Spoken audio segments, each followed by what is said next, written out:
Wysteria, energy, twister.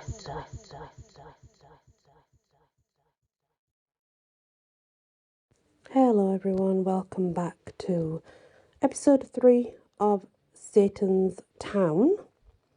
And if you remember, we left off where he'd been made to sit in church, obviously, and watch this new procession that was about to happen.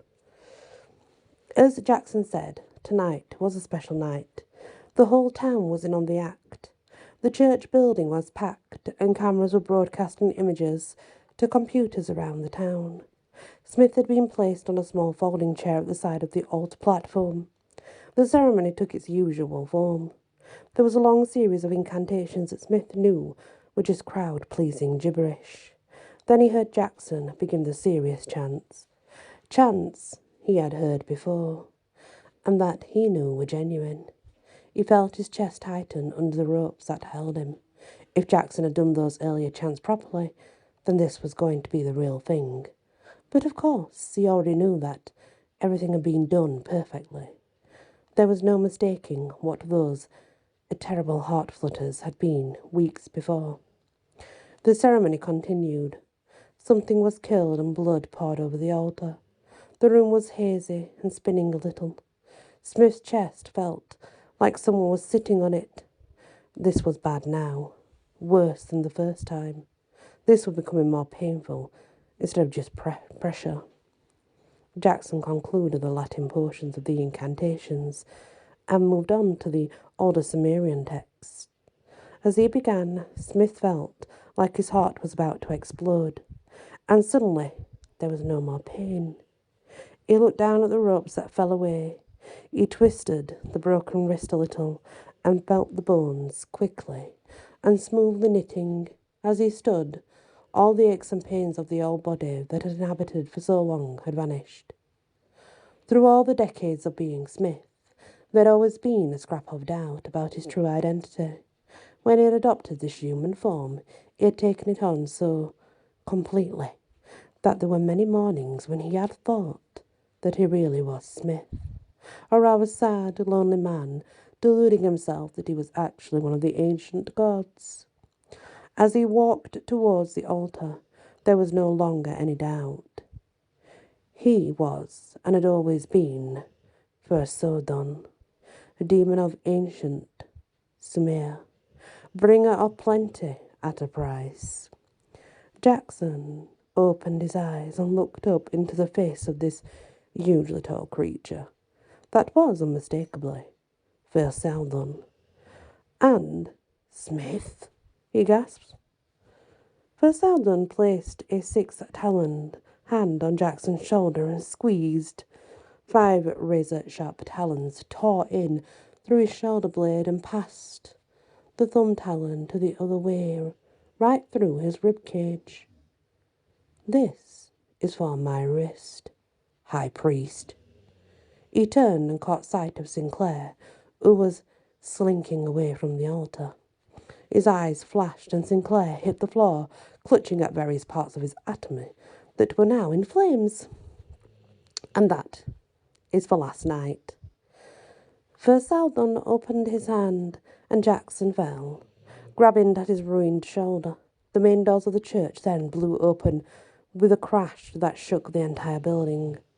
All eyes turned to Sally, who had become Wysteria, an older demon than Sodon, but one that offered much the same rewards.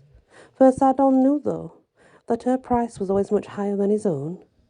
She glided along the main aisle and joined him over the weeping form of Jackson. "Is this the maggot who has caused us such trouble?" she asked. Sodon nodded. "The same. But still, we have a compact with humanity. He has called. We must answer." He looked down at Jackson, who had recovered himself a little. "What do you want, High Priest?" Jackson had prepared for this question long enough for it to slip from his lips, even through his terror. "Wealth, my lord, my lady. great well for myself, and for this church of our Lord Satan. For Saladin made a sweep with his hand, and a huge mound of gold, silver, and jewels appeared, surrounded by a great circle of dollar bills. As you wish. Now for our payment.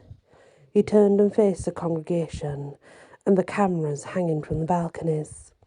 It is customary to repay our guests with service of some kind, but we choose to forego this custom.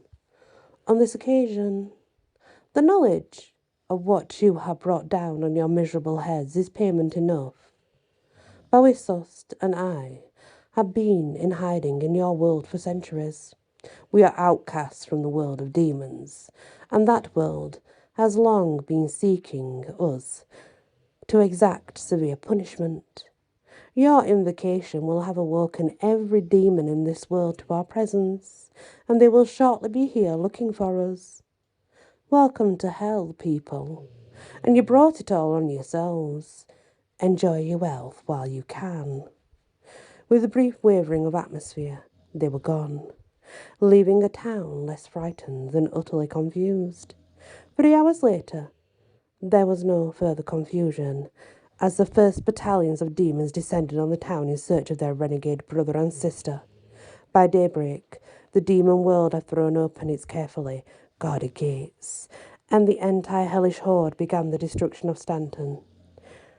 As every attempt to locate Versaldan and Bowisost came to nothing, the rage of the horde grew and grew.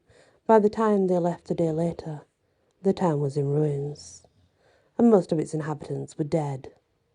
2 days later, George and Sally wandered into the remains of the Lowland church. They were young now, and their happy smiles matched the sunny beauty of the day. They found Jackson and Sinclair nailed to opposite ends of the altar. Sinclair was dead, and it was clear from the state of his corpse that he had not died easily. His injuries were shocking. Sally shook her head and tutted. Messing with dangerous forces, young man.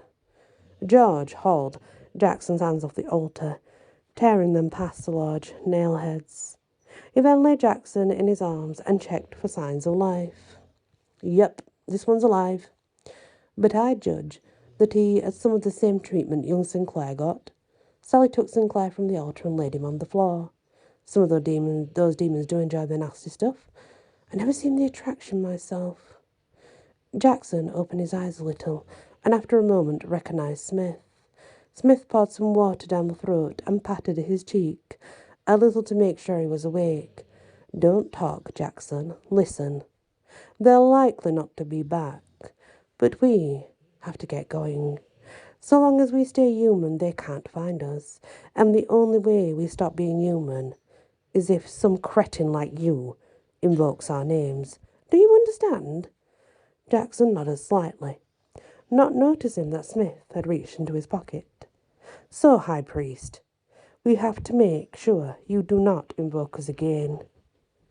It would be easy to kill you, but your pain is too satisfying to terminate so soon. But you will never speak our names again. With a smooth, swift sweep of his hand, he lifted a pair of pincers from his pocket and jammed them into Jackson's mouth, and with a violent yank, he hauled Jackson's tongue out and leaned back as Sally cut it off with a single sweep of a serrated blade. Jackson's cries were choked as blood flooded his throat. George and Sally stepped out into the sunlight and stood at the remains of the church steps. So you think that this increase in Satanism is a direct attempt to flush us out?